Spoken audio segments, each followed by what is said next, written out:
evening, race fans. Welcome into the third to last race of season 32 here for Friday Night RODDCAR, back at the World Center of Racing. As always, here with my co-commentator in the booth, Art. How we doing tonight? I'm excited. We're bringing back, well, not really bringing back, it comes back constantly, the Xfinity car. Consistently my favorite car. Absolutely, should see some pretty good three-wide racing for the majority of the night here at Daytona.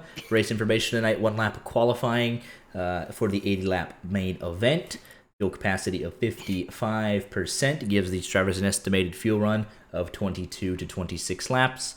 There are 3 green-white checkers, with the third being the point of no return, and 1 fast repair for these drivers.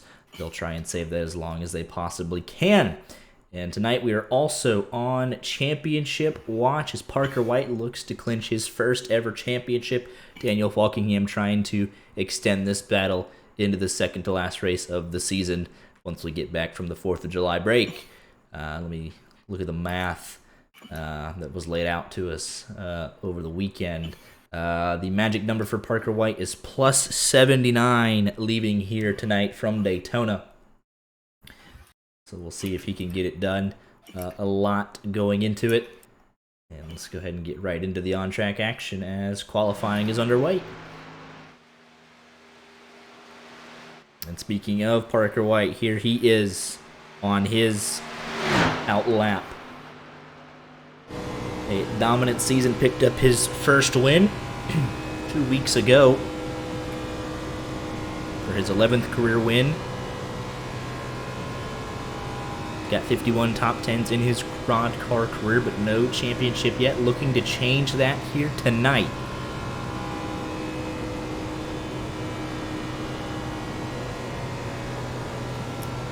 We're right on board with him. 1 and 2 looking very stable as we are going to start pretty much at twilight and finish under the lights here tonight. Down the back straightaway, not a whole lot of movement.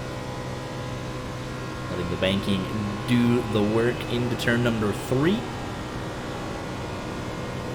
Got a couple of times on the board. No period of time to beat a 50.762. Currently the time to beat.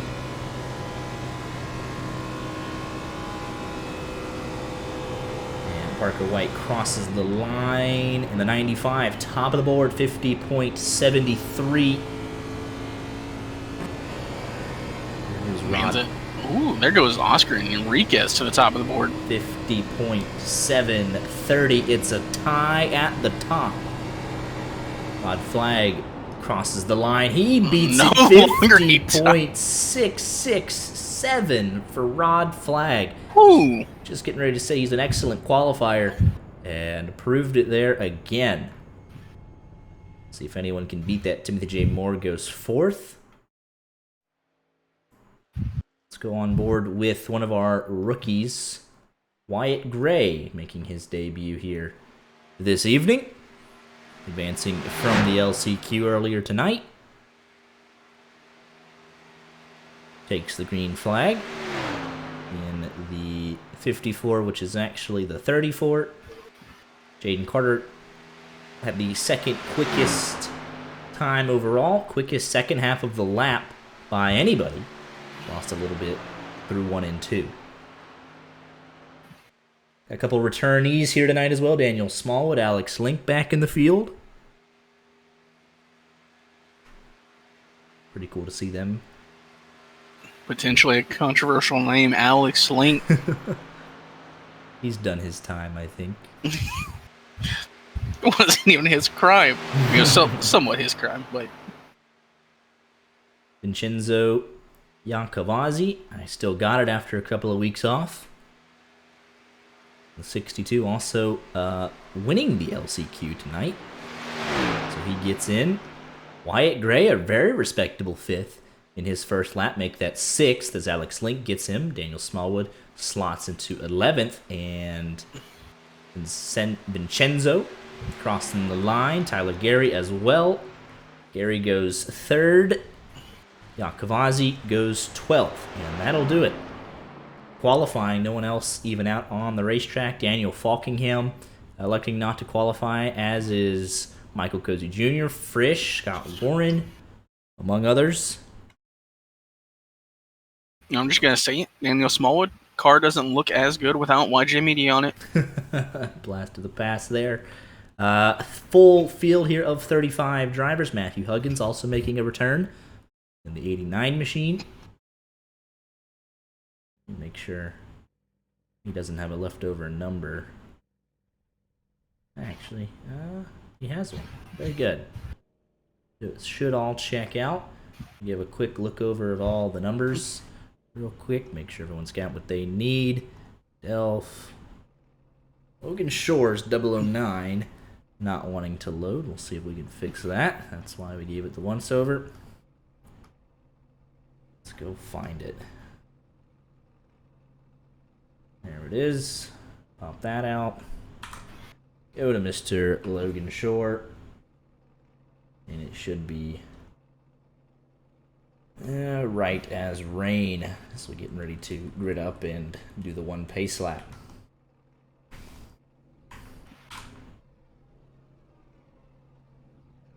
Dean Clavitt works. Kevin Spencer works. Hunter East. Owen DeGroot also doesn't appear to want to load, so we'll snag his number. See if we can re-input that for him.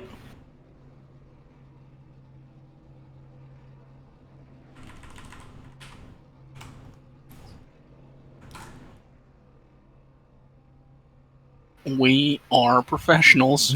Bum, bum, bum, bum, bum, bum. It just randomly, like, every so often, one of them just doesn't want to work, and I couldn't tell you why, to be honest. Visconti, Falkingham, Cozy, Frisch, Lonin, Dunn, Roth, AJ Greenworks, Joe Swanson. Nope. Joe Swanson's loaded. Gabriel DeHaris did not. That's why we're checking. Then no time like the present to get it done while we're still on pit road. Don't have all the time in the world, but now's as good a time as any. Mo Perry, Smallwood, Yakovazzi, Maggio, Dreiling, Moore, DJ Smith, Wyatt Gray, Default, Parker White, DJ Smith, Alex Link, Tyler Gary, Oscar Enriquez, Rod Flag, and Jaden Carter. So I think that's everybody. And now we can bring up the rest of the overlay. And let's see, Rod Flag leading this field out.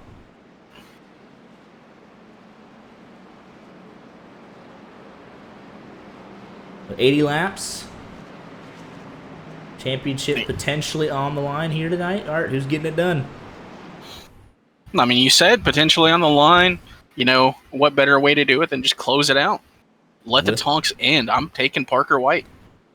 And I'll just be contrary tonight. We got two. It's the last two mathematically standing. Give me Daniel Falkingham electing not to qualify. I think he'll at least take this into next week. I do think Parker White clinches and gets this championship next week. Actually, in 2 weeks when we return. But I think Falkingham gives us another week. So we'll pick the championship favorites. Very original. Pit lights right on top of the pace car. You can see on the ticker, two drivers highlighted in gold are the only two mathematically standing. It's Parker White's to lose with 3 races remaining. But as we all know on a superspeedway, anything can and will happen. So we'll see where it stands after 80 laps at Daytona. And realistically, for him to even have a chance to lose, he'd almost have to not show up. He's here, he'll get some points. Got a couple drop weeks in his back pocket, has made an additional start. So all the factors, or all the advantages are in his corner, but we'll just have to wait and see. Pace car's off. Rod Flag gets us underway here tonight at Daytona. Really good start for that front four. They're already hooked up, trying to separate from that third row. Wonder if we'll see the Rod Flag special, him go around one lap, potentially lead it, then drop to the back. Or if he drops early. We'll have to see. His vintage move, especially after leading a lap, is to drop on the back straightaway, but obviously the first lap of the race. Got to get that bonus point. He's got a great pusher behind him to make it happen in Tyler Gary. Got the championship favorite in behind them. And then a complete rookie right behind him in Wyatt Gray. His RODDCAR debut here this evening. Low line. Surging a little bit. Oh, and Rod Flag's going to get turned. Single car. No caution. And Tyler Gary leads the first lap. Rod, don't know if he hit anything. But let's take another look. That car still looks clean to me, but just got on the left rear ever so slightly. And he's not going to hit anything. So well held by Rod Flag, but that's got to sting a little bit, not even finishing the first lap. And you're demoted to last, didn't even get to lead the lap. I know Rod is upset. He's like, I'm going to get my lap, I'm going to drop back, everything's going to be fine. Well, he did drop back, but probably not the way he was. Tyler Gary said you're going back there early. Second lap, and give it to Parker White, I believe, and as he's collected all season, another crucial bonus point in his corner. I'm not a fan of the rookie Wyatt Gray having another 54 paint scheme. We got, I think this is the third one now. These were mostly 2x2, no 3 wide just quite yet. Maybe a little bit there in the back with Dylan Kem. I think that might be Joe Swanson taking a peek at it. Not a whole lot of help. Really quickly, while we were getting those numbers sorted for everybody, here's how they entered tonight. Parker White 310 and Daniel Falkingham 243. Again, the margin for White needs to be 79 points or greater for him to walk out of here with the championship. Cozy, Dean Clavitt, James Mendez just outside of being at least mathematically, so it is a two-man show. We're really actually seeing that third lane form up. Dylan Driley now going up to lead it. It didn't take him too long. Only, what, 3 laps? There goes AJ Green. I saw Cozy. He's like, I'm good. He's not going to hit anything either. Taking a look here. And that was Jacob Roth getting connected with Tyler Lonin. Roth getting shot down into AJ Green. Nothing the 487 could have done about that. You see the two cars, single car spins, 34th and 35th, obviously. And they'll be waiting for a caution. Maybe AJ Green drops back to Rod and they just have a little tandem going, as we are 3x3 now through the majority of this field. If I'm Daniel Smallwood sitting in the middle of this pack, I'm white-knuckling my wheel. I want to go anywhere but where I'm currently at. Let's go on board with that 32 of Daniel Smallwood. Welcome back to RODDCAR. We are right in the midst of 3x3x3. I mean, when you Wyatt Gray, the rookie, up there, started 7th. No offense to the rookies, but you look at it, so, this is making his first ever start. You look for them to maybe not hold their lines, be predictable, but the opening 5 1/4 laps done a nice job just kind of sitting there, forcing the issue. I was gonna say, when you see probably the greatest RODDCAR driver of all time in Michael Cozy Jr.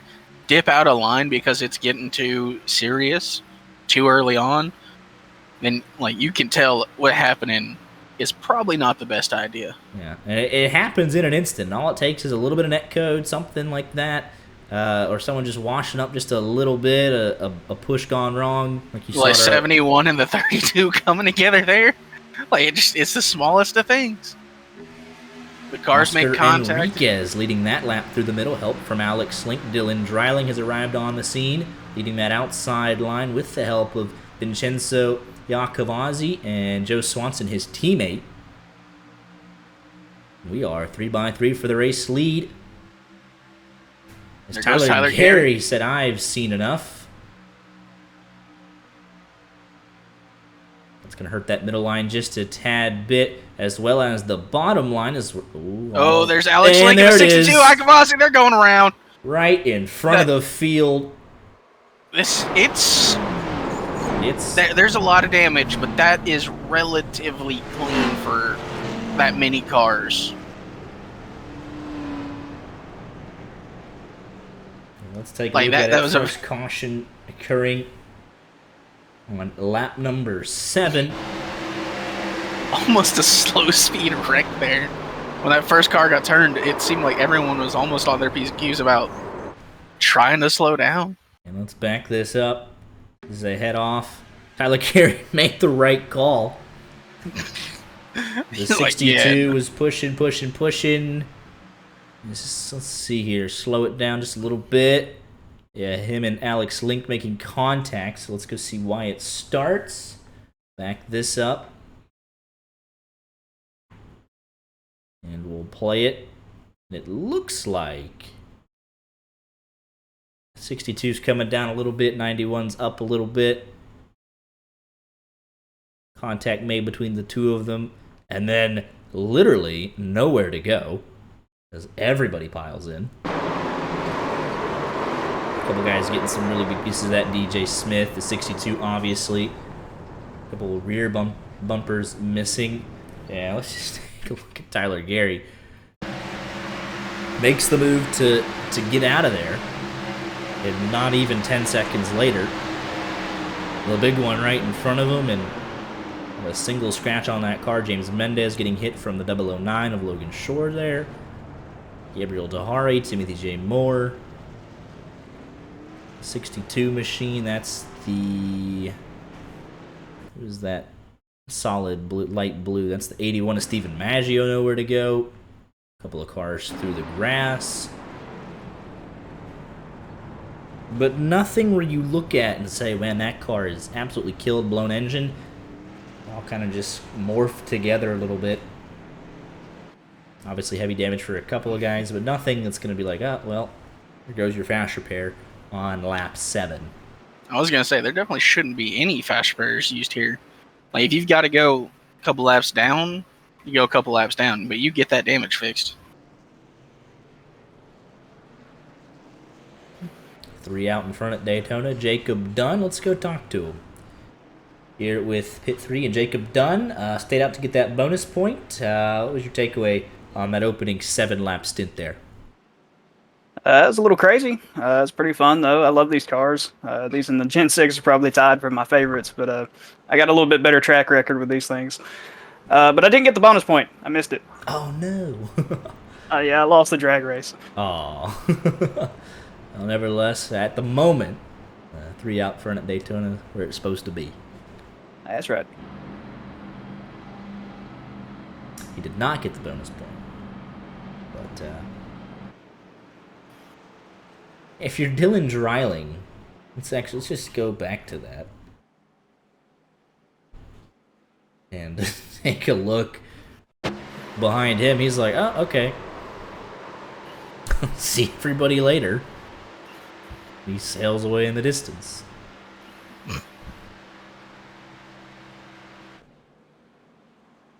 Jacob Dunn will come in for fuel and tires, and that'll give the lead to Oscar Enriquez.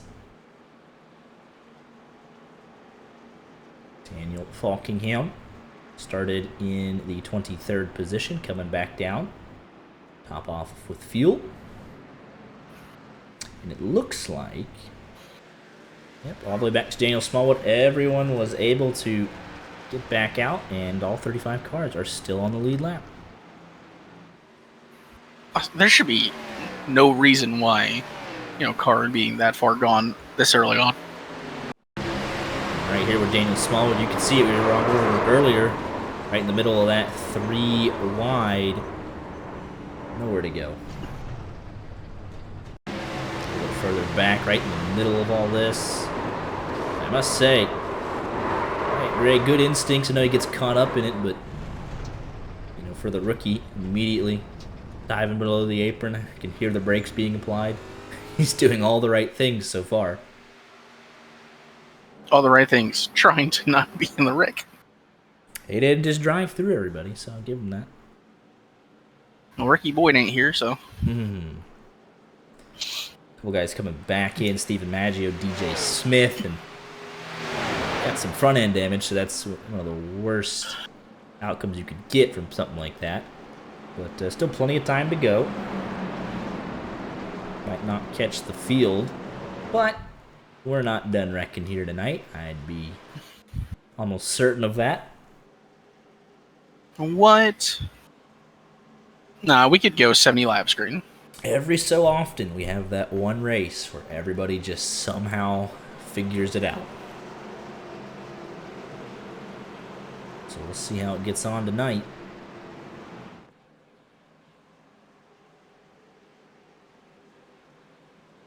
Nice shot on top of the pace car. Maggio. Oh, they should have done the Kyle Busch, but nevertheless, we're back underway. You say I don't think we were even under green by the time we caught the rear end. Looks like everyone Kyle Busch would have been a will little make excessive. it. Yeah, DJ Smith has no choice but to keep it floored. He is probably the worst out of that front end. This outside line is No help. Garrett Not Delph fair. jumped down to the inside. Cozy going up, though. They're going to ditch Oscar Enriquez, so that outside line was dead just a second ago. Now it's the inside line that's losing all of its help. And Michael Cozy Jr. to the point at Daytona. Help from we're Garrett gonna have Delph. a third line. Parker White, Dylan Cam. You say 24 Hunter machine East. gonna go up? Gonna pick up that run, pick up the championship leader. Never a bad idea in that regard. So Tyler Lonan.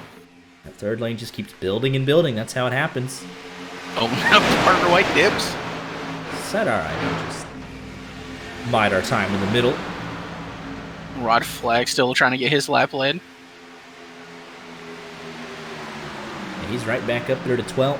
That's your pole sitter, got spun. Coming out of turn number 4 on the first lap. AJ Green got spun a lap later. They are Garrett Delph is all over the road there. 3x3 for the race lead again. Frisch through the middle, Lonan up top, Cozy on the bottom. And I must say, I will give a personal shout out to Oscar Enriquez. Because his car shines into the lights. He's always got good paint schemes. And he's always helped me out when I need some new schemes. I very much admire the look of his cars. The Supra looks like a fantastic race car, and it's got a good scheme on it as well. So, a personal tidbit there. Now, I enjoyed the days where I ran. The Supra is the only car on iRacing that was not a Chevy that I bought. I feel that.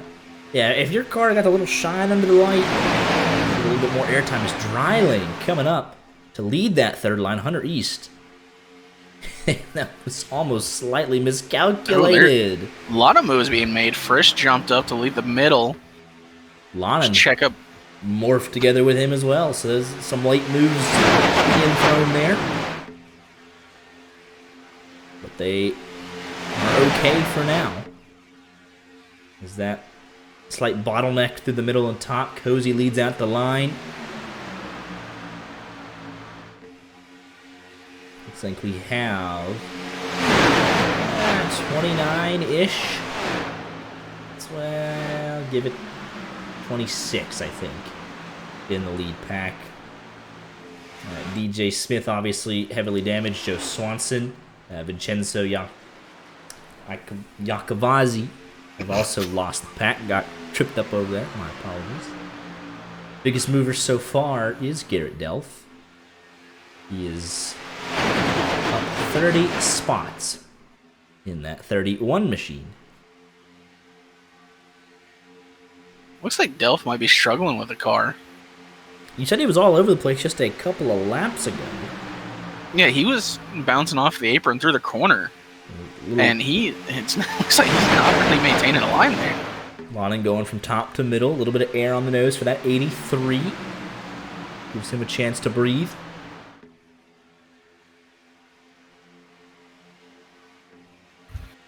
As we are still 3x3x3.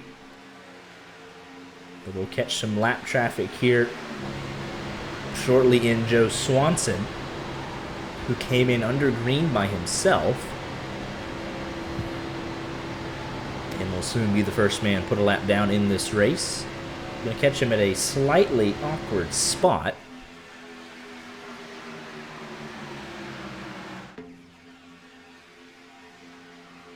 But he should be able to, well, let's see here. He does end up pulling off just before they get there. Good move there by that 71, who might have had to come down and take that fast repair, actually. But unfortunately for him, he will lose the tail end of that lead pack again. And the longer we stay green, the worse it'll get for him. It's Cozy slamming it down to the inside off the apron. An aggressive move to lead that inside line again. Third line dropping back towards the back half of the top 10. Look at the push from Scott Warren to the back of Michael P. Frisch. Do we see Rod Flag take it up and go the third line? I think he wants that lap led for sure. Dylan Kem's going to take that run, though. Middle got bogged down ever so slightly, and Scott Warren's taking a peek to the outside. Dylan Kem coming to his back bumper. Can they get connected? Not at the moment. I think Rod is still a little scared of what he sees ahead of him, because he is... Backed off just a little bit middle line. Now going to be filled third in line with Dreiling. Top line faltering a little bit. There's Christian Visconti going, or DJ Smith going a lap down. So used to Visconti's old paint scheme. As Cozy continues to lead. I think Visconti still has a... Yeah, he's still got an all yellow paint scheme. Yeah, I was like, oh. Visconti very much in the lead draft. Not worried at all. Christian Visconti. That third line is all but evaporated now.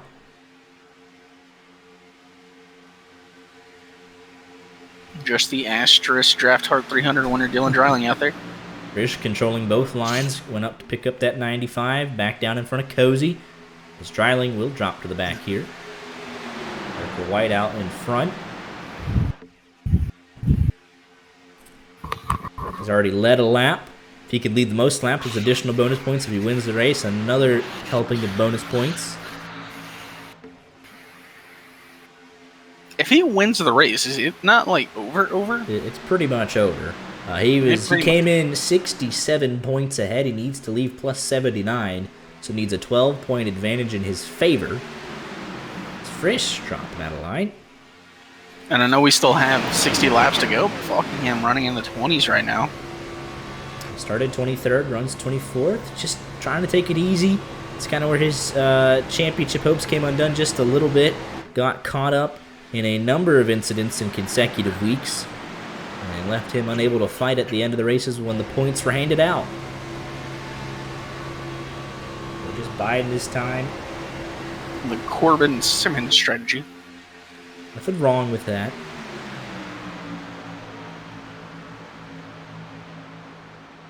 As it is Logan Shore up top, finally in a new scheme. In that 009. As they're about to catch Mo Perry, who is running a special scheme this week. In that 54 machine. I believe that's Etika on that call. Oh, it is, actually. I think I was talking to him, he said it was 5 years ago, so. No running that paint scheme in honor. Still Sad story, now he pulls off. Try not to get run over. Will be the fourth car, one lap down. Jacob Roth and Timothy J. Moore just kind of doing business by themselves.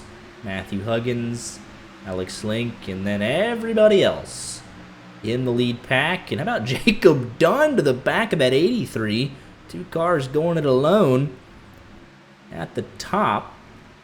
And they were making some ground up momentarily. Yeah, they had him to the lead there for a second, but just momentum stalled out. But now they're going to have that 009 coming in.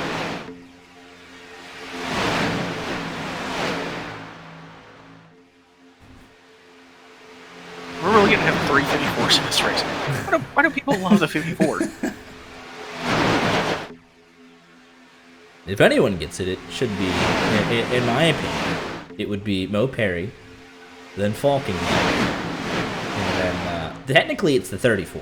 He just doesn't have a scheme to go with it. He is actually assigned the 34 machine, so we'll give him a pass. It's his first race. He went through the LCQ. He gets a tiny bit of a break.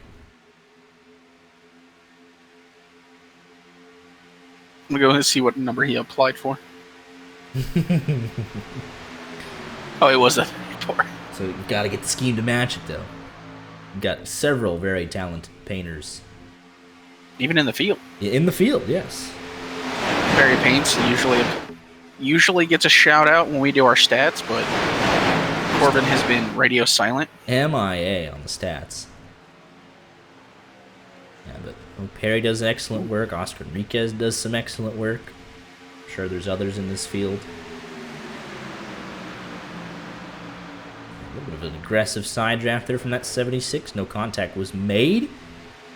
All okay. Dylan Kemp leading that middle line. A little bit of damage on that left side, but not holding him back. Still a couple laps here tonight. Not too far away from being flagged pit stops at the current rate. Something happened to that 009. He is dropping like a rock.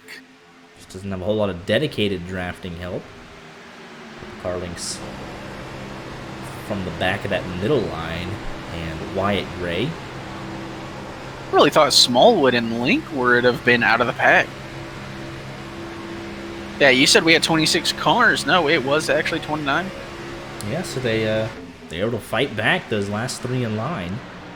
Unlikely at times, but they are in the lead draft. I thought that damage on Smallwood would have was dragging them back, but and if we continue to stay green, being in that lead draft will be vitally important as we approach green flag pit stops, because that's you're going to want to be close to the front, because every time we get green flag pit stops, it's going to thin this field a little bit from 29, and I'd get, I'd say we lose at least 5 to 10 easily. And we don't have all the Altus boys here, so we do not. It's a whole hodgepodge of drivers. Some of the very best on this service, as we saw the other night. Scott Warren tagged us in that top 4 all RODDCAR regulars Coke Series finish earlier this week.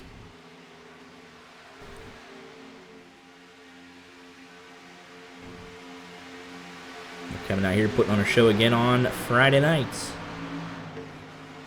Yeah, without the Altus boys, pit stops actually, they made pit stops very scary because they could just leave you. They would put 3 cars in line and just be gone. Yeah, this you have to do right. Top 4 all RODDCAR legends from Tuesday night. Michael Cozy Jr., Parker White, Tucker Minter, and Seth DeMerchant. Tucker Minter getting the win.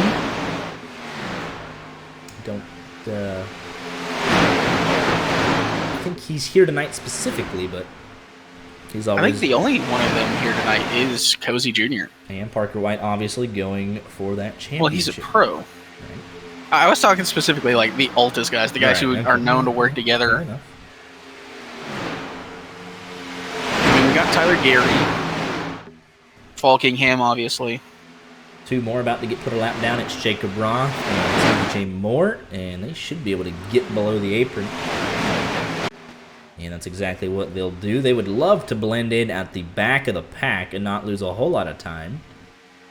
I think they're going to be able to do it. If they, maybe not. Not quite. Give me those last couple cars in line, keeping them from being able to get up there.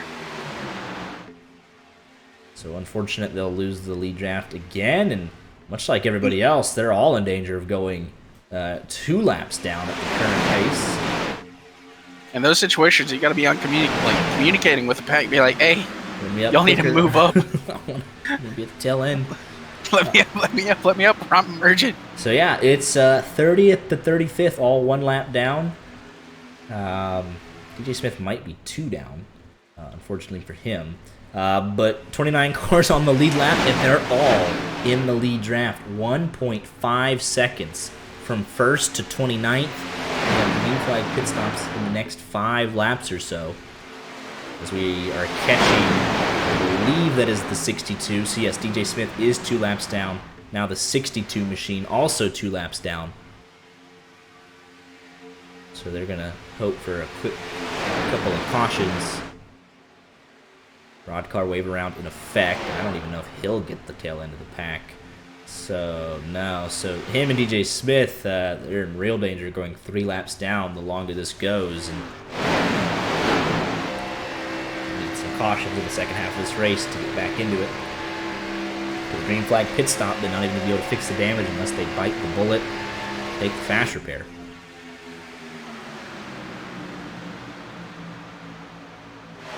So Daniel Falkingham was in the 20s a couple of laps ago. Season 31 champion, nearly in contention to go back-to-back as champions. On the Indy 500 this season as well, so if he doesn't come away with the championship, still a great season. Second place and a signature crown jewel win. Also a signature wreck in that race as well. Very true. Is DJ Smith going another lap, a 3rd lap down. Joe Swanson and Mo Perry about to go 2 down.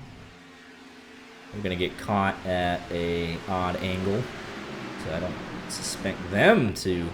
Well, I mean, they're going to get caught in the tri-oval.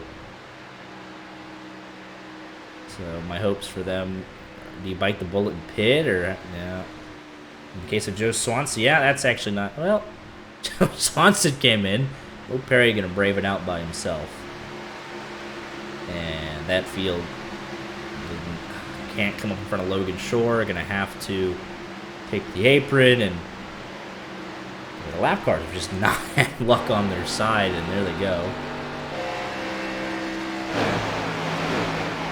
Smallwood said pitting in. So here we go. Because you just saw Joe Swanson come in by himself, so I know he's a little off sequence from being off the lead draft, but here we go. Alex Link also with a pitting in, so... Yeah, these two work well together. They're nose to tail, well, almost. Car length and a half, 2 car lengths. We'll see. Any takers?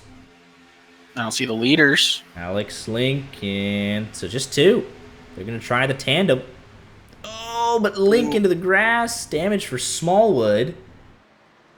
I don't know if that was just obtained or... No, he had that. Okay.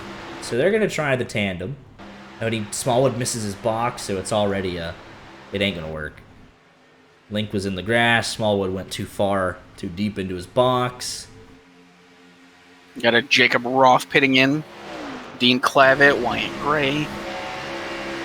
That is from 12th place, so here we go. Here we go, part 2. Ooh, DK's dropping out of line. Looks like he wants to get inside. But yeah, here come the leaders. Cozy going to lead in this group. Looks like that was well executed there. Now it's just about getting in your box. Don't ever shoot it. Garrett Delph not going to be able to do so. Cozy perfectly in there as the leaders will get reorganized on track. It is 17 now that have yet to pit. Those 3 on the outside would love to get clear in front of Parker White. Parker White, I don't think, wants that to happen, though. Scott Warren probably wants to leave them out to dry as well. Gary really trying to get that 58 and himself clear. Don't think it's going to happen, though. Yeah, they're not tucked up together. They're going to have to go another lap unless they are pitting from the second lane. In Frisch's case, he is. Jaden Carter, a late move. It looks like all this group makes it in just nice and neat, and that leaves 3. Somebody was wrecking on pit road somewhere. Or that's Garrett Delph leaving pit road, actually, that we heard in the background. And that, he just catches it. Loses time there, so it's 3 remaining. Jaden Carter, I think he's going to lose the draft of the top 2.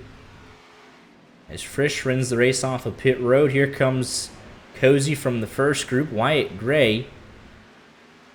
We'll see who gets organized first, but I think advantage is with the second group that pitted. Well, Michael P. Frisch as your top 3 come in. Cozy's not quite close enough yet. That first group that pitted not organized. Daniel Smallwood and Alex Link did better than expected. And here comes Cozy. They're scrambling behind him, and there goes Smallwood. Alex Link. What happened there?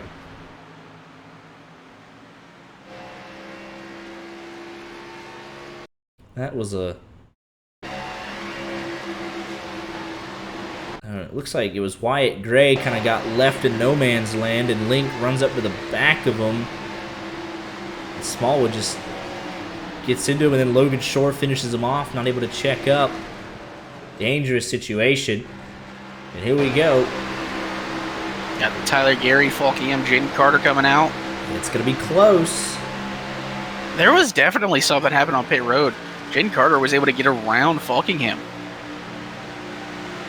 Yeah, Falkingham was 2 seconds slower on pit road than both himself and Tyler Gary, and that cost him just a little bit as Frisch to the lead. So that second group that pitted, that was the one to be in. Led by Frisch and company. And yeah, Stephen Maggio, Kevin Spencer, obviously Smallwood and Link, Huggins, Garrett Delph. We saw him spin. So there's about 5 or so cars, like we thought, left from the lead pack. Is this 23 instead of 20? So we lost 6 from the lead draft. Solid estimate. How about James Mendez into second? Visconti up there to 7th. Did you say James Mendez? That is the James Mendez in the 92 machine. Big gainer on that sequence of pit stops. And now that we're done with the first round of green flag pit stops, 29 cars still remaining on the lead lap. Let's crank it up here for the first time tonight live on YJ Media.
About the 54, pushing the 54. Daniel Falkingham trying to get 1 bonus point back. With help from the rookie, now going to come down right in front of his championship rival. It says, push me to this 1 point, please. And cancel out that advantage. 1 point in the corner of Daniel Falkingham. That are level pegging, at least in terms of leading a lap and bonus point. Parker White has led considerably more. So he's trying to pace himself for most laps led bonus point. And obviously they're both in contention for a race win. 67 points was the gap between your top 2. Needs to be plus 79. And right now, Falkingham would take it into next week, or 2 weeks from now, into the second to last race of the season. Then the math significantly against him. Especially if Parker White comes in second right behind him. You gotta start slamming on the brakes. You gotta find a way to make that man finish 35th. And they both have fast repairs. Neither have been involved in anything tonight. They've both been running extremely well. So No clear advantage for either one of them yet, as we will be halfway this time by. As they're going to catch a decent group of cars. All the lap down gang getting together. Alex Link on pit road. DJ Smith finally in a group. Link on pit road for 2 minutes. Smallwood on pit road as well. So not sure what's up with them. More cars going laps and laps down. And so yeah, it was 8 to 32, 33, 34. Lap 9 to 32, 33, 34. So 24-ish laps there, I believe.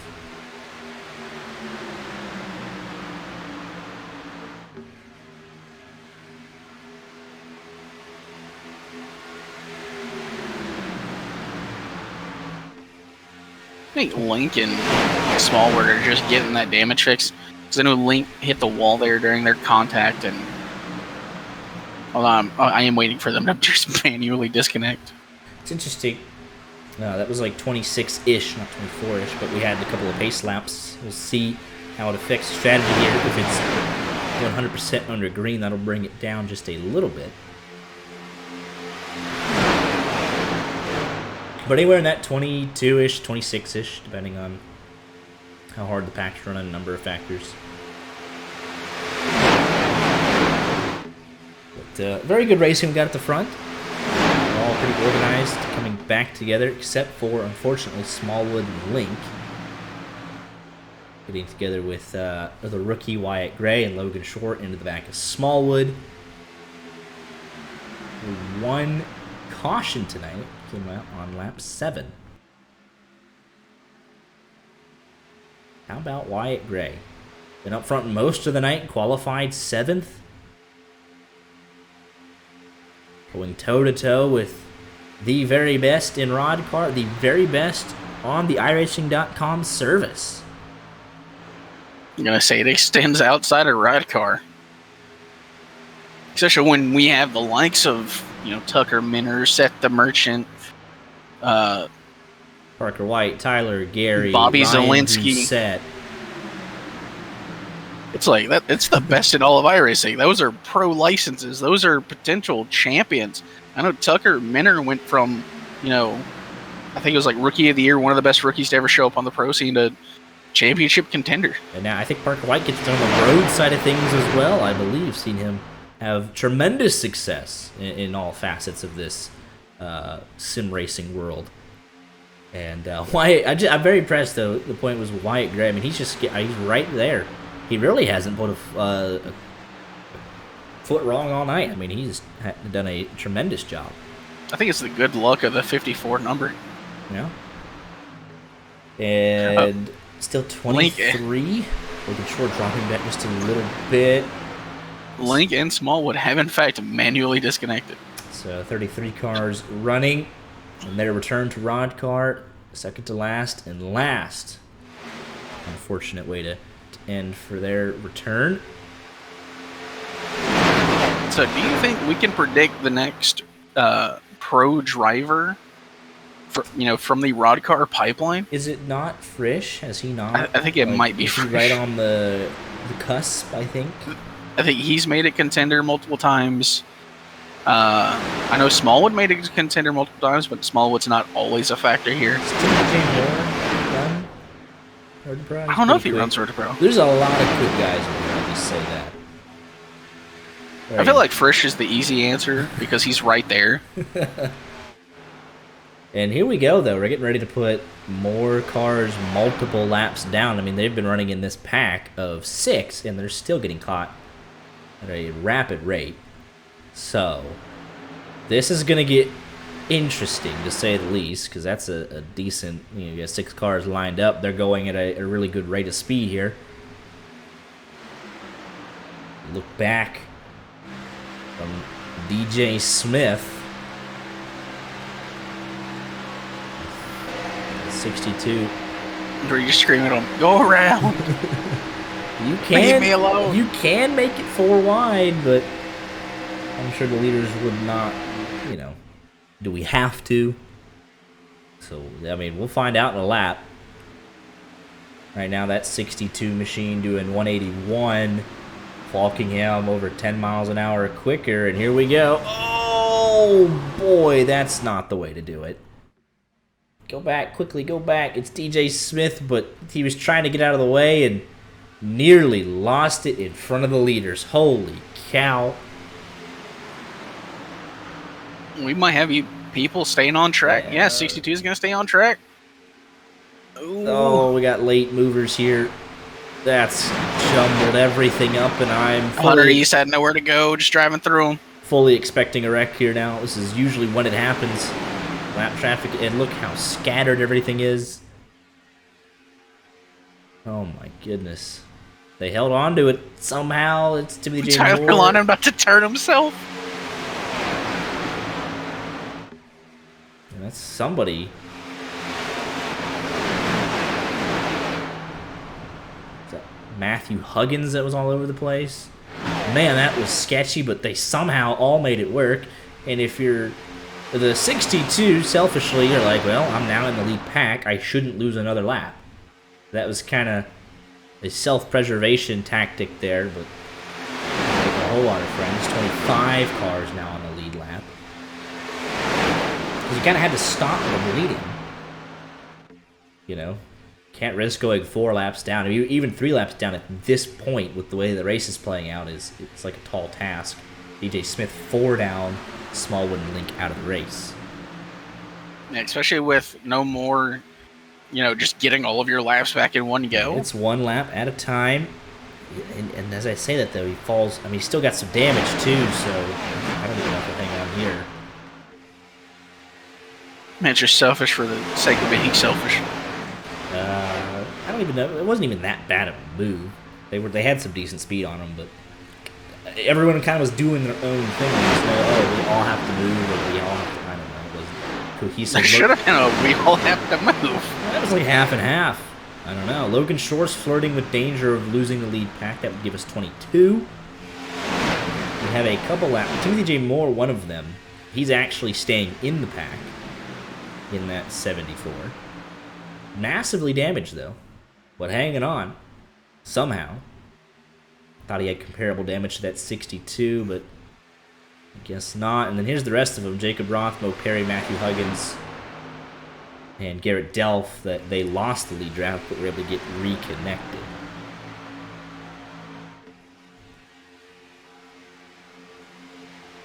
And Logan Short is okay for now. So still 23. We lost 6 cars from the lead draft on the first round of green flag pit stops, and it's been 23 ever since. And 32 are now coming to fit, so maybe 6 to 9 laps for the next round of green flag pit stops, and that would put it'd put everybody very close, actually. So I'm looking at guys like Falkingham, who else? 34, Tyler Gary, and that's it. Oh, wait, Jaden Carter also pitted with them on 34. So 3 guys, got an extra lap in the tank. That could be critical towards the end of this thing if it continues to stay green. They might not have to stop again, but a lot of guys pitted on that 32. I was going to say, we've been getting less aggressive with the 3 wide, but DK, Jacob Dunn, they were getting real close there. A couple of sketchy movements off the exit of turn number 2 there. Wyatt Gray below the apron for a moment there. But how are we going to let a PZN car lead this race? We're okay for now. And I think the leaders would love it if they could get to another round of green flag pit stops, try and drop off more of the guys from the draft and settle it amongst the top 10, if you will. But we'll see how it goes. It's been very respectful, I must admit. I know we've had a lot of 3 wide, but haven't seen anyone really aggressive with the side draft or trying to push the pusher. It's been textbook super speedway racing right now. Only 1 caution, lap 8, and green since. So, well done. But yeah. The second, if we do get 1 more caution, you could throw all that respect out the window inside of 30 to go. it's going to ramp up and be pretty problematic.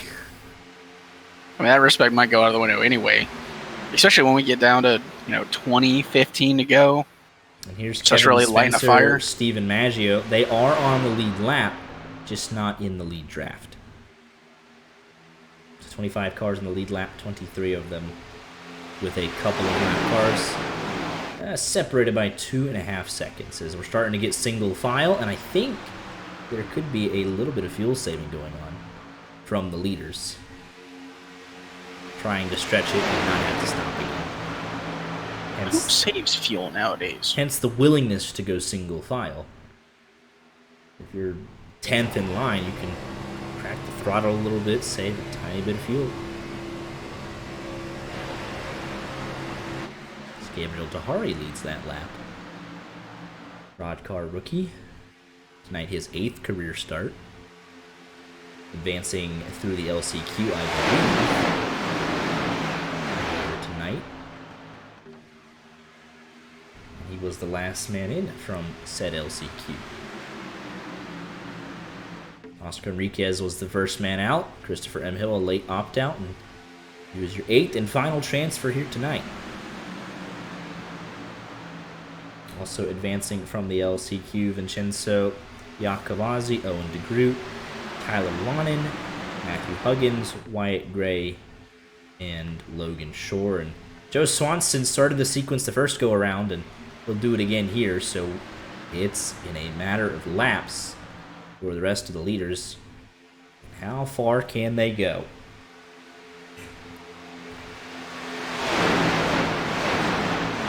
Hit now, I don't think you could make it with 26 laps to go. You got 26 laps from lap 8 to 34, but that was because you had a couple of pace laps in there.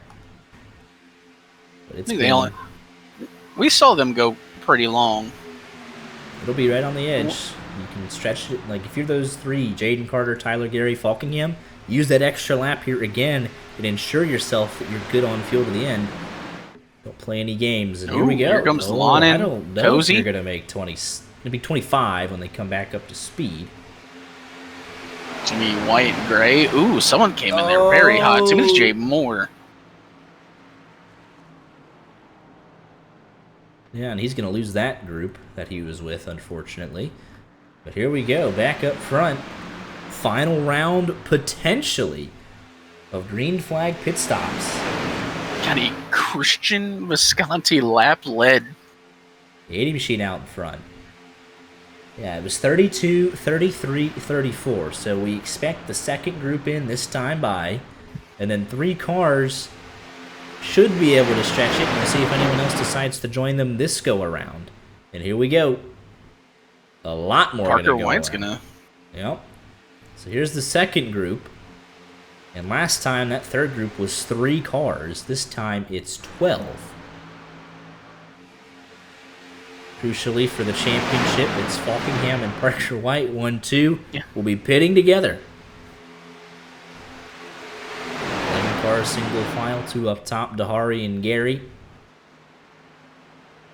We saw Frisch pit from the outside line last time, so it's possible. You just got to. That's what these two be will smart have to about do. And who's going to win the race off pit road? Who's going to come out first? Whose group's going to get the run? We're about to find out. This last group should be peeling off this time by. Here they come. Dahari trying to force his way down. Tyler Gary, Jaden Carter going an extra lap. They're going 1 extra lap. Oh, and Falkingham. Oh, they're all going to make it. That was very fast. So here we go. I said 2 out of 3.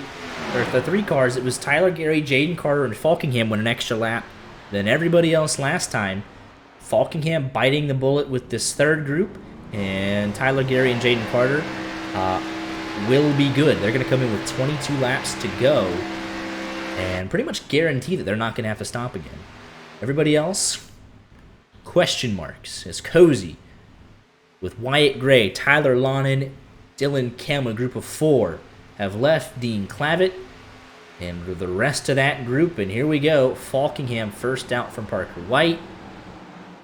Finally, your top 2 coming in to finish the cycle. Green flag pit stops. And here we go. Look in the background. Where's Cozy's group? Here they come. It's a lot closer than it was last time. But I don't think they're going to catch those top two just yet. Dahari, 1.1 seconds back. Look for this group of three to have a big run on your top two. Cozy's group of four, they're still chugging along. Dahari within a second.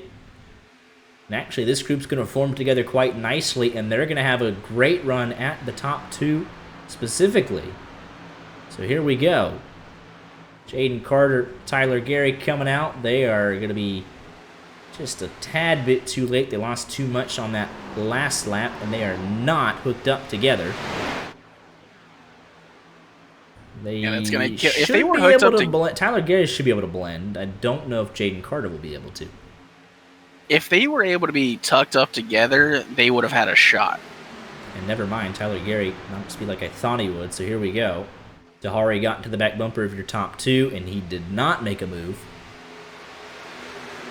So Jaden Carter and Tyler Gary, they're going to kind of be stuck in no man's land. 12th and 13th. Jaden Carter still not quite up to speed. We'll go to the end of this grouping. I think Gary's on the draft, so he's in that top 12. Yeah, but look at that. Oh, Dean Clavitt's 7.5 tenths. He should be okay. It should be 17 cars, which means we lost another 6. I mean, they're right there as well. If they work together. We lost one for sure. Steven Maggio down in that 23rd spot. But yeah. Logan Shore, Monsiváis, Dreiling, DeGroot, AJ Green going to have to work exceptionally hard to catch the back of Jaden Carter. And that group did catch the lead draft. So give us 17 cars to settle it. 20 laps to go. Logan Shore 2 seconds back and losing more time, 2.1, 2.2. So give us 17 to settle. Yeah, they're not connected. Cruz Monsiváis not up under Logan Shore. You're gonna have to tandem if you want to make up the time. So, you've got to blow the car, dang near blow the car up. So everyone back to Oscar Enriquez. If we don't get a caution, has got a shot at it. Who, by the way, nearly has a 50% top 10 ratio in 21 career starts. It's pretty impressive. Still looking for that first career win, though. So is Corbin Simmons. That ship has sailed. If the race finished like this, the championship would go on to 2 weeks. We would extend it to the second to last race of the season. And the next gen's at Talladega on July 12th. Jacob Roth's heavily damaged, going another lap down. Perry going to the top side, as we're not 3 wide, so he's entitled to stay up there. Tonight, obviously, the Xfinity cars at Daytona. Off next week, July 5th, for America's birthday. July 12th, Talladega in the next gens, and then we're back here at Daytona, July 19th, for the finale in 4 to 400 Gen 6s at Daytona to cap off the season. And 18th place now, 3.6 seconds, and so they have lost time hand over fist. And if you're the top 17, just take it easy. Try and get it to the white flag if you can. Settle it amongst yourselves. Don't have to do anything too crazy, at least for the next 10 laps. Because if you're 17th right now, you're Oscar Enriquez. We go on board with him. You're 1.7 seconds behind. There's only 16 other cars in front of you. It will be pretty easy to make a move should you need to. So there's no reason to get super aggressive. You can wind this clock down and eliminate over half the field. And right now, that's what they're doing. Only 4 cars up top, 13 single file on the bottom.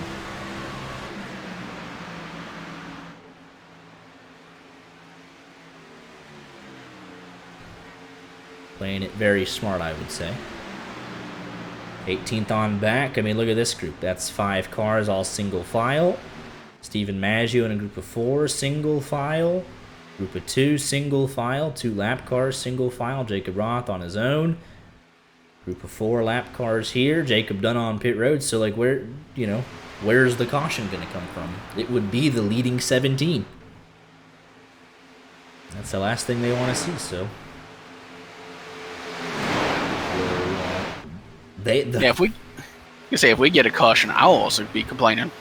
Their fate's in their hands. If they don't want the rest of the field to get up there and they don't want it to be chaos at the end, they got to run 15 clean laps to the end.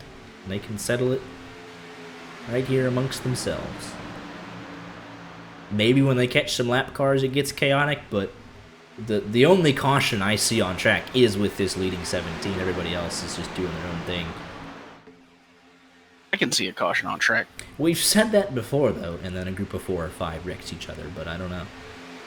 Yeah, give me Logan Shore and Dylan Dreiling just not paying attention. I mean, look what Logan Shore's doing right now. Oh, boy. The eyes of the world are upon you two right now. Why is he all over the place? And here we go. That is Matthew Huggins and Vincenzo Iacovazzi going another lap down their race effectively over. Behind them, Mo Perry, DJ Smith also effectively out of the race, multiple laps down with no caution anytime soon. Jacob Dunn's been on pit road for 8 minutes, out of the race, but still on pit road. Matthew Huggins coming in for a final stop or to potentially retire the car. And then Daniel Smallwood, Alex Link officially out of the race, permanently disconnected. 23 on the lead lap. It won't be like that for much longer. Steven Maggio will go a lap down in the next few laps. Coming to 13 laps to go. I picked Falkingham, you picked Parker White. It's almost like they're championship favorites and really good at, this whole racing thing. Who would have thought that? Only 3 cars. 3.5, because it's not like Enriquez is in the draft with that 3 up top and he gets in line. So 3 out of line, 14 in line on the bottom. Matthew Huggins is manually disconnected, so that's a car out. Retiring the car. Jacob Roth will pick up a free spot there, as will Vincenzo Iacovazzi. Mo Perry was blinking like a Christmas light a couple of seconds ago. He said he just got internet, but it wasn't. I just want to point this out. And I know Cozy's is even crazier, but looking at Parker White, 11 wins. I believe, is it $30 a win for winners? Or yes. 40? 40 for winners. So, he got $30 the first time, and every time since then has been 40. And if he's able to clinch, it's going to be, championship money, which is 50. This man has made over $400 running RODDCAR. Hey, why not? Right? Puts on a show. RODDCAR is the greatest sport in America. Puts on a show and gets rewarded for it. Coming to 11 laps to go. 15 in line on the bottom. Tyler Gary and Jaden Carter up top. All by themselves, they are almost guaranteed to be good on fuel. Everybody else, just a slight question mark. Trying to go 24, 20, 25, 24, and 23 laps to the end for a number of drivers. I am slightly concerned about Cozy, Dylan Kem, Wyatt Gray, and Tyler Lawn, and they pitted on 55. That's the 25 laps to the end. I'll be honest, the second you said concerns on fuel for Cozy, I think your concern should end there. I don't think that man makes mistakes like that. No, not necessarily, but now if we go to overtime, he is sitting in 10th, probably trying to save a little bit just to be sure he's not out front leading, burning 100% throttle. But Tyler, Gary, Jaden Carter are, because they win an extra lap. So there, you could see they're just on. Tyler Gary's like, I'll lead the line, no problem. I will get up here, 100% throttle. I don't have to save fuel because I won an extra couple of laps. That's also a tandem I did not expect. They're holding their own right now, which again leads me to believe that the inside line happy to save a little bit of fuel. Look at the spacing between them. They're like, yeah, we're not, you know what I mean? Coming to 9 laps to go, you think, oh, we really got to get the pushes to go. No, they're very content right now with the setup. And why wouldn't you be? This is a very good situation with me winning the race too. Have my direct championship rival right behind me. Me winning the race. If it's a 1-2 Parker White Falkingham, I don't know if that clinches. Gets the 5 points for a win. He was 67 ahead. They both led a lap. Does Parker White lead the most laps? There's a strong case for it. 67, 72 from the 5-point difference, and then it's 1-2. I don't think leading the most laps is another 5-point, but it's going to be very close. If Parker White wins, Falkingham pretty much has to finish second or it's over, I believe. But, big but, 8 laps to go at Daytona. You're such a child. I am 28 years old, alright? Why would you willingly admit that? 8 laps to go at Daytona. I'm trying to make a serious argument here, you know. Anything will happen. We got lap traffic right here. Poor Jacob Roth going another lap down. A group of, I think, 6. And they're side by side for some reason. So, here we go. Oh, dear. Nothing could go wrong here. Oh, it's... Yeah, it's got Joe Swanson in it. DJ Smith says... Oh, we're side... Oh, boy. DJ Smith was in the grass. Oh, no. Oh, no. Oh, no. See, it's more difficult than it needs to be. Steven Maggio, I'm just saying. Get out of the way. Get out of the way. The leaders put on a clinic tonight. Y'all just have to accept it. You have to accept it. They're not... Oh, boy. Hey, Timothy J. Moore is going down. Delta wants told him to go kick rocks. There we go. If they make it through this... it's a big if. It's a big if. Oh, God. Hari's trying to force it 3. Oh, we lost Dylan Dreiling. Oh, no. There goes Jane Carter. Hurry. Oh, no. They're Falkingham. Gosh, it is out. Wyatt Gray is in it. 7 laps. I told you. I mean... Oh, my gosh. Lap traffic. I mean, I call that one picture perfect. Take a look at it. Oh boy. I hate that I call that. I mean, it's not. You can't even really blame it on traffic. Dahari saw an opportunity. Here's the thing, though. They weren't 3 wide until traffic decided to show up, and there was no opening until this. So that's what got them all excited, and they lost, you know. Hey, man. If you're not going for a gap, you're no longer a race car driver. Yeah, so Dahari goes up and gets Jaden Carter. I just say it's, yeah, I mean, that's what forces the issue. I think most of the leaders will be very upset with how that went down. All right, ban Joe Swanson. Ban him. So here we go. Remove the accessibility steps. I don't think he gets a bump from Hunter East. I don't think so. Yeah, he just goes up and gets Jaden Carter. Obviously in the left rear. And then Falkingham gets right reared. Joe Swanson, nowhere to go. Falkingham up in front of traffic. Back down in front of Scott Warren. Wyatt Gray. And blown engine for somebody. And that was Wyatt Gray, I believe. How dare y'all ruin the race of Wyatt Gray? And he just gets... very loose trying to woe it up. Into the back of James Mendez, into Falkingham, and there goes the motor. Dahari through the grass. I think Scott Warren's all the way down the wall, having to tow and burn the fast repair. And everyone that was questionable on fuel realizes that We're in green-white checkered territory, so they're all coming in. 4 fresh tires if you want it at the back, but probably fuel only for everybody else. And damage fixed if needed, and the top 5 are going to stay out. That includes Dahari with significant left rear damage. So he will not have a lot of friends. They're going to see that left rear damage, and they're going to leave him out to dry pretty quick, I would imagine. It should be a natural green-white checker. That'll actually give a couple of guys a lifeline.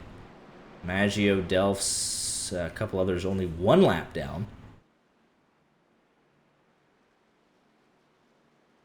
It should be 3 laps to go on the restart. Light should be off this time by 4 and then 3. So actually not quite a natural green-white checkered. And my faith in getting back to the white is 0 for 3 laps. It's literally 0. It's not happening. Falkingham back to 11th, so didn't lose a whole lot from that. Parker White 6th. The championship should continue if that was the case. 6th and 11th. Don't ask me. I don't know math. I don't know it off the top of my head. I don't know how many points 6th place gets, nor does 11th, but just look at the standings when I'm told to. But the top 5 will be very questionable on fuel if we get another caution. 6 on back obviously came in for fuel, so they're all good, no worries. But yeah, we're not getting back around 3 laps, so it's not happening. You know who I'm seeing up here in this top 5? That's Mr. Rod Flag. Yeah. I'll take a Rod Flag win. And, yeah, I think everybody would. Holy cow. That would be... This would also potentially be his bonus point for leading I don't lap. think he's led a lap. He led 3/4 of a lap, the first lap, then got spun. I need a Rod Flag interview. How did it feel to lead like the first 3/4 of a lap? Uh-huh. Shut up, Corbin. You ain't been here. I'm just gonna ban you from chat for that. So, what, the second caution of the night? Literally, second caution, lap 80? Or lap 8, excuse me. And then lap 74. Yeah, Corbin. Who did it? Lap Dahari, traffic. technically. Lap traffic sent him into a frenzy. Gabriel Dahari got up into Jaden Carter. Chain reaction from there. 3 laps to go on the restart. Dahari with a slightly damaged car. The top 5 stayed out. Slight question marks on fuel. I think the caution gets him to the end, but if we have a green-white checkered, throw that out the window. 6 on back, no questions. They'll be just going 100% trying to get that checkered flag. Parker White trying to clinch over Falkingham for his first ever RODDCAR championship. Lights are off on the pace car. 3 laps to go. Let's settle it. Pace car is off. Gabriel Dahari through the Geico restart zone, and we are back underway. Outside line, not get a great start with Lonin, and Parker White already trying to go 3 wide, taking a peek behind them as well. Under East, Visconti taking a peek, but it's Dahari that leads from Oscar Enriquez and AJ Green on the inside. And there goes Parker White and Frisch to the high side. Cozy coming through the middle. He's going to get to the back of Rod. Middle line should have some decent momentum now with Rod getting pushed from Cozy. Oh, they're not lined up right. Visconti going to jump back into that third line. Oscar Enriquez has no choice but to push that slightly broken car of Gabriel Dahari. Frisch trying to push Parker White. Can he clear top to bottom? 3x3 immediately. Coming to 2 laps to go. Can they make it 2.5 miles? To get that white flag, Parker White first. Falkingham 14th. That would be the championship. 2 laps to go. Parker White from top to middle to pick up Tyler Lonin. They might both drop bottom here. Rod Flag looking through the middle with Michael Cozy Jr. That's where you want to be. Now coming back up, Rod Flag to the top, lining up to block. They're all squirrely, 3 wide for the race lead. Rod Flag up top, Parker White through the middle, Lonin on the bottom. If they make it around through 3 and 4, the race is official. Come on, Frisch, get to the bumper. Out of 4. Couple hundred yards to go to get to the flag to make it official. And white flag is waving in the air. They get to it. Race is official. Cozy taking a peek to the outside. Rod Flag going even higher up there. 4 wide for the race leader to turn number 1 the last lap. Contact made. Dahari. And there goes the field. Championship should continue to next week. There's 5 cars left to settle it. AJ Green hoping for a miracle, but it's Hunter East out in front from Tyler Lonin. Falkingham in 3rd with a big run to the inside from Cozy. Back to Hunter East. He's going to get into him. Hunter East sideways. We're 4 wide. And Falkingham going to get turned. Back up in front, and Cozy is coming to the line. Parker White trying to win it and the championship, but it's going to be Cozy. Incredible turn of events on the last lap. Hey, Mendez with the top. Mendez was 22nd to start that lap. Parker White 2nd, Falkingham 4th. I think the championship goes on for 2 more weeks. Have to get confirmation from Rod. But what a wild turn of events. Take it back to the white flag. And Rod Flag saw an opportunity, went all the way up to the wall, puts him 4 wide. Frisch doesn't go with him. And then they just run out of real estate. Rod Flag ends up 16th, but here you go. You think at this exact moment,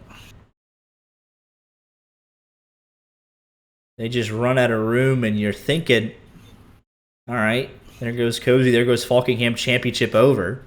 Falkingham with an incredible job of saving that car. And then Dahari's coming back up into the field after contact with, I believe, Dylan Kem. Yeah, Frisch also getting involved there. Kem into Dahari. And they're locked together. Then they're coming back up the field to take out Frisch and Rod.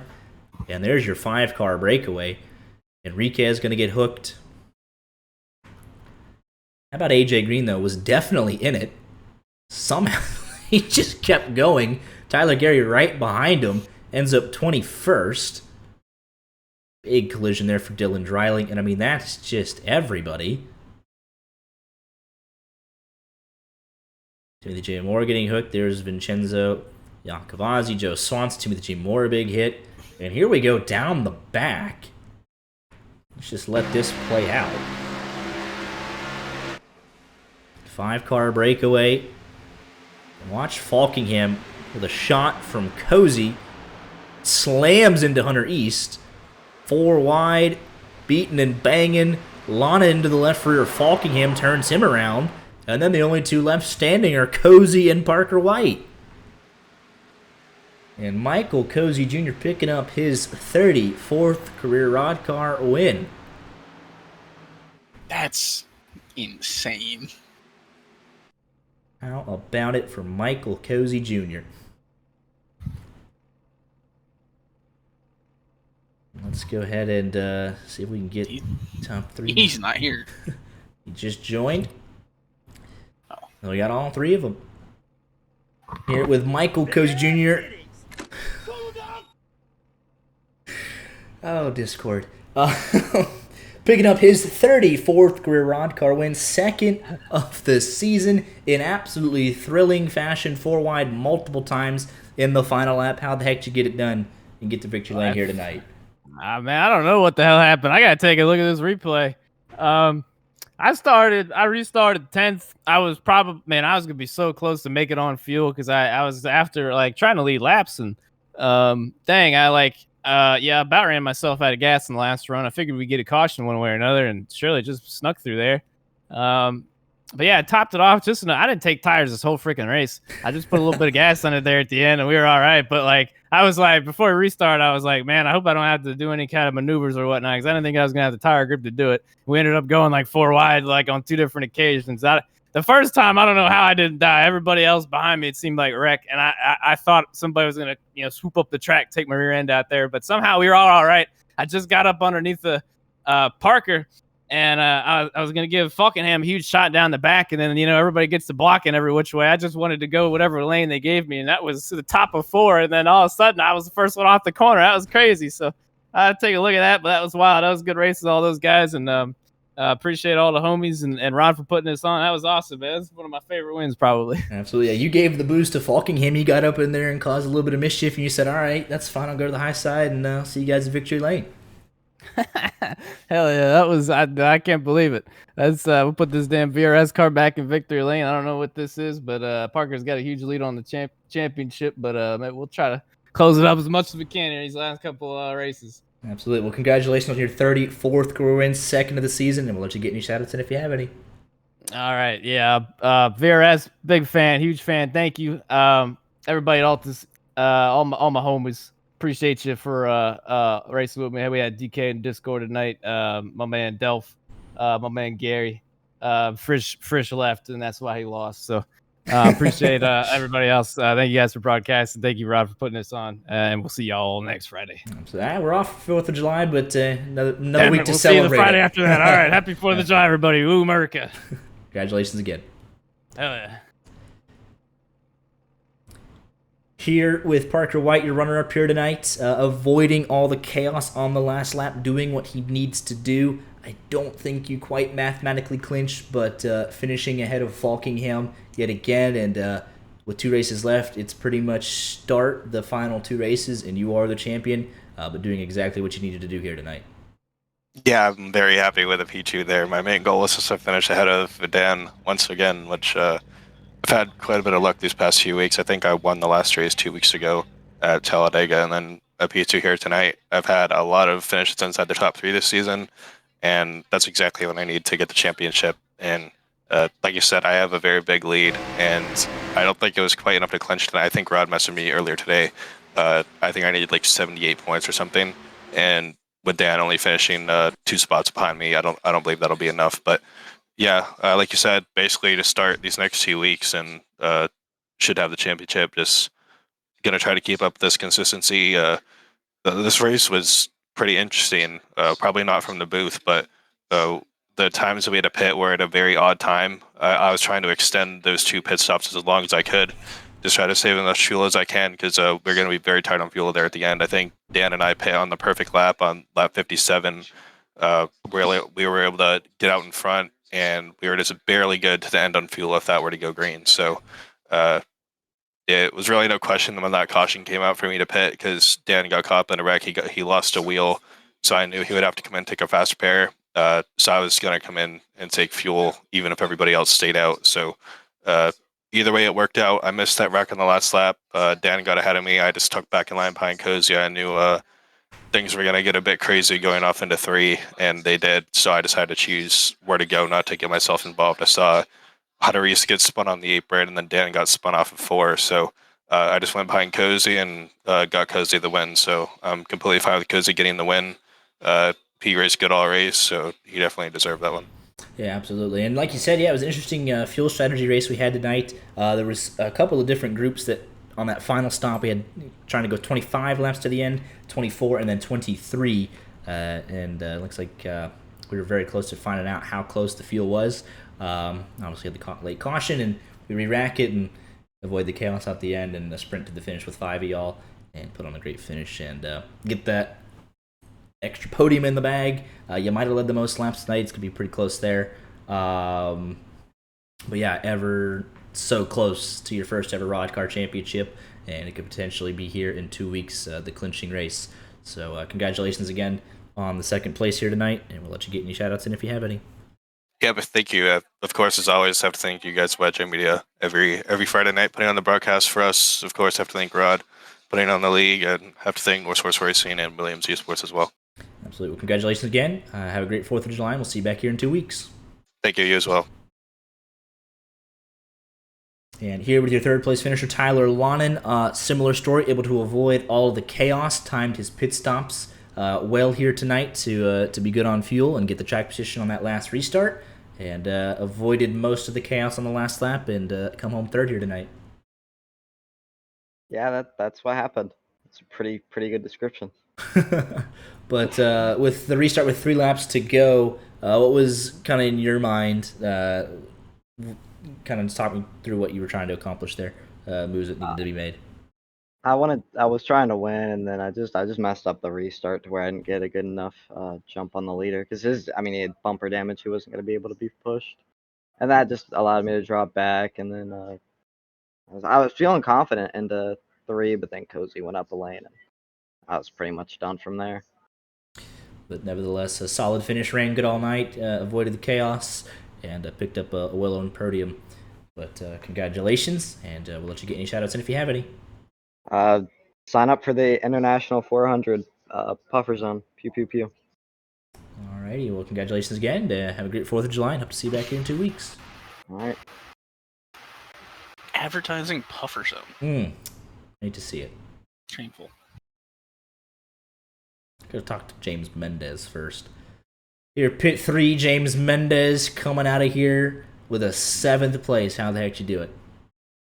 Well, I felt like I actually had a race put together for once, and I was going to be good on gas at the end, but I don't know what happened with those lappers and wrecking and anything, but that took off my rear bumper, and I could have used a fast repair, but decided to sit in the back, knowing that a lot of cars stayed out, and I figured a big one would happen, which did on the last lap. I wish it happened earlier, but I came in from 22nd on the final lap to finish 7th, so I narrowly missed every single car that bounced off my car, and got some mech luck for once. Just taking a look at the replay here, you're all the way down on the apron, and there are multiple cars that just keep coming through. Let's take a look at Timothy J. Moore just exploding in front of I had a good chat for a couple of minutes explaining that lap down, he decided to full throttle. What in the world? Almost ruined the 7th place. I know, it just happened so fast. I really didn't have a chance to react to it. Just kept going, really. Yeah. They're all exploding, dying, and you're I couldn't believe it. I bounced off like 3 cars. Yeah, you were literally the 2nd man out of the wreck. Actually, first, I'm the only one that made it through besides Scott Warren. Yeah. Yeah, it just sucked. I'm pretty sure you guys saw I dropped out of the lead group to save some gas. But I was up there, and I had some fun. Being raced, it's fun to get some good racing in. So, it's a good event. Quick, too. Yeah, 2 green flag pit stops, and a lot of green flag running, so I'll take it. Yeah. Absolutely. Well, congratulations on the top 10, and we'll see you back here in 2 weeks. Yeah, we'll see you in 2 weeks, too. Points separated from one another. Hello. It's Max.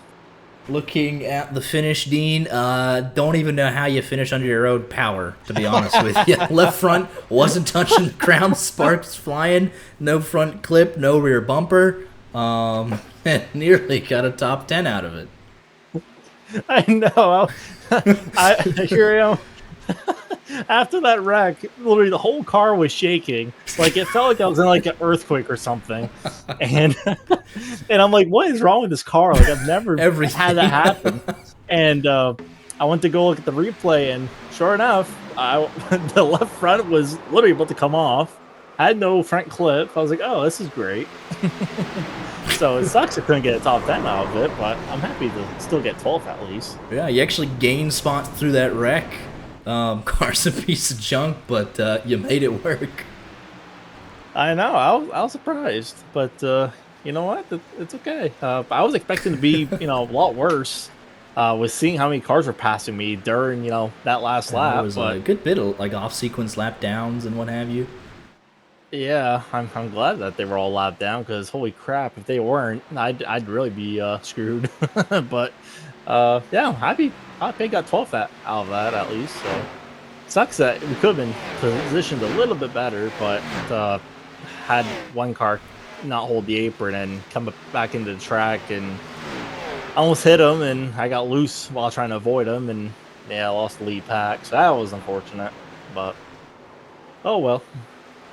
Yeah, and then Jacob Roth, I'll give you this: a spectacular wreck after the checkers. You are car number 27. You finished 27.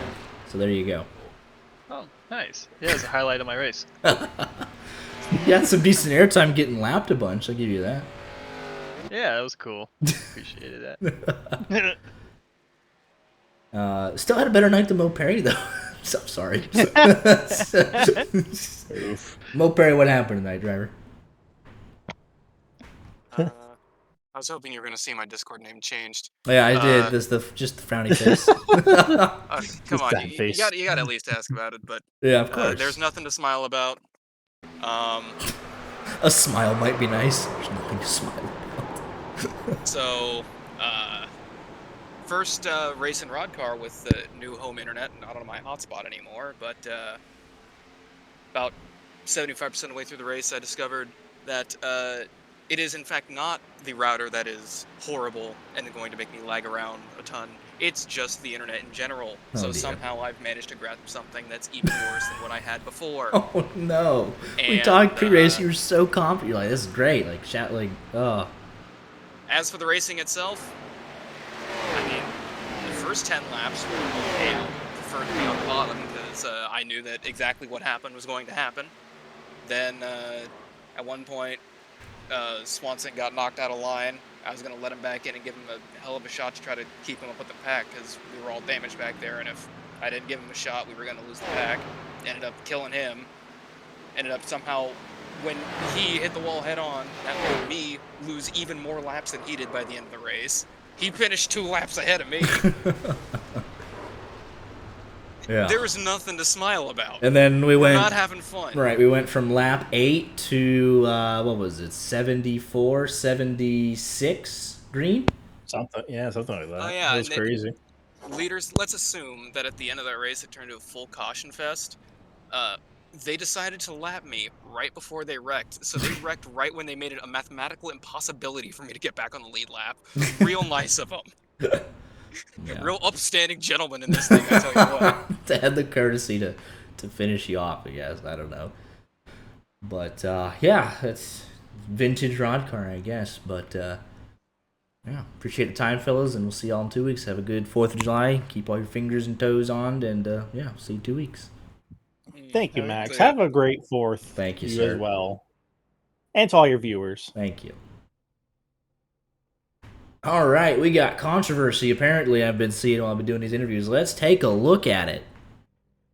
Then you can give me your final thoughts. I'll give you my unbiased analysis. I don't care what the drivers do. Here we go. And like, hopefully he's watching because I can explain. I'm not a big defending coat driver fan, right? Like they show up in a series. They're everybody. Yeah, they're too good. I don't like them showing up. So let's see here. I did notice that Falkingham got a heck of a shot here from Cozy, giving 191, 194 instantly. I mean, let's see here.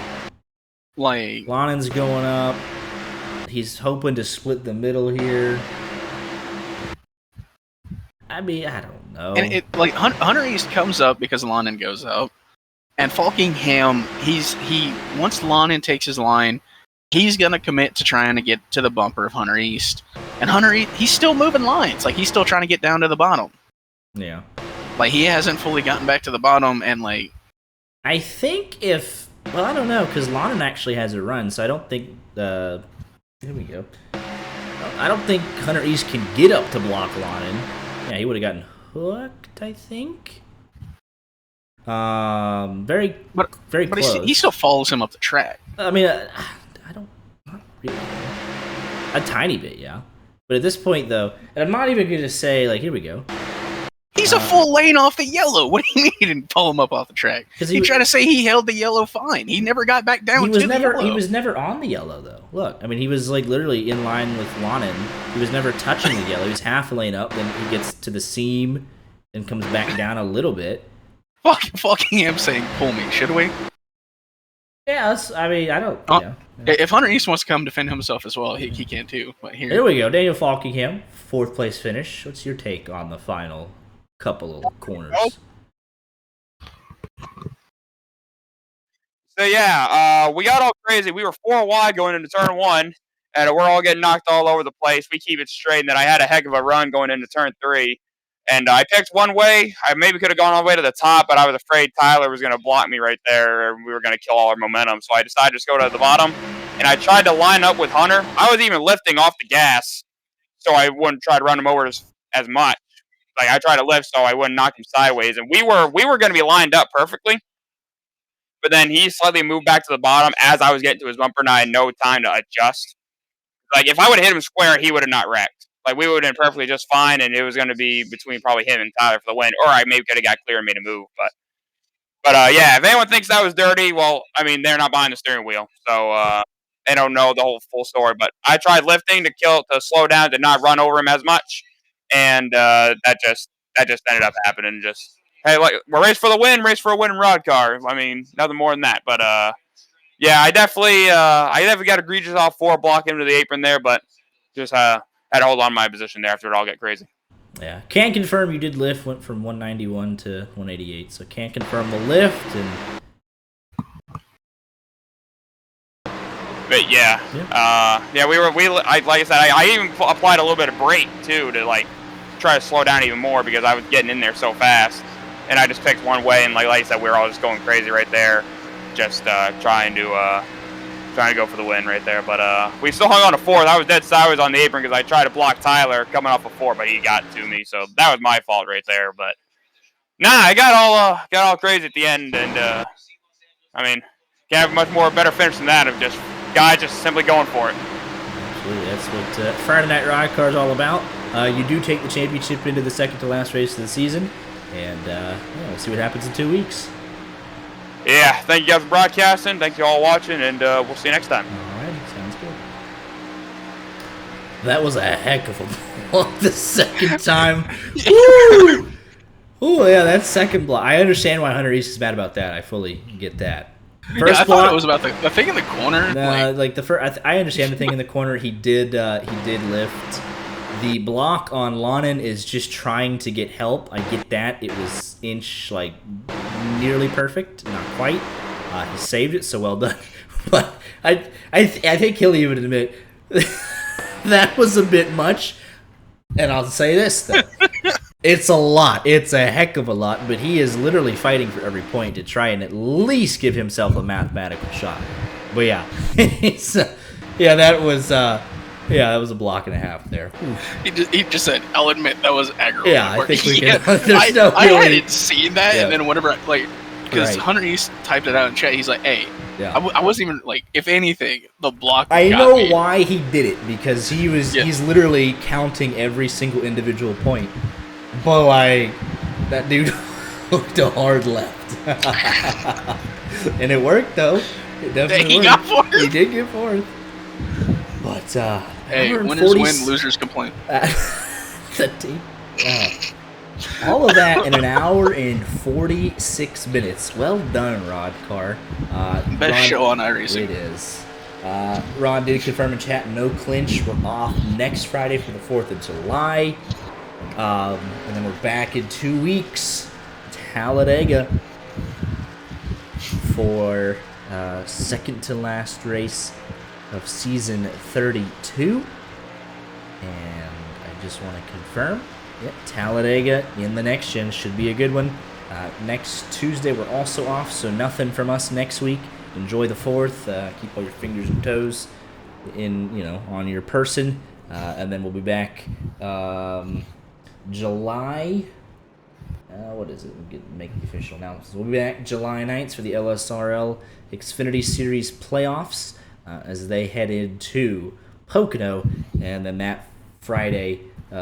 July 12th, we're back for the Friday Night RODDCAR Xfinity or Next Gens at Talladega, and where we will maybe see a championship, maybe not. We'll just wait and see how it plays out. But catch y'all later. Have a great holiday. We'll see you in a week and a half, I guess, something like that. I don't know. But congratulations again to Michael Cozy Jr. on his 34th career win.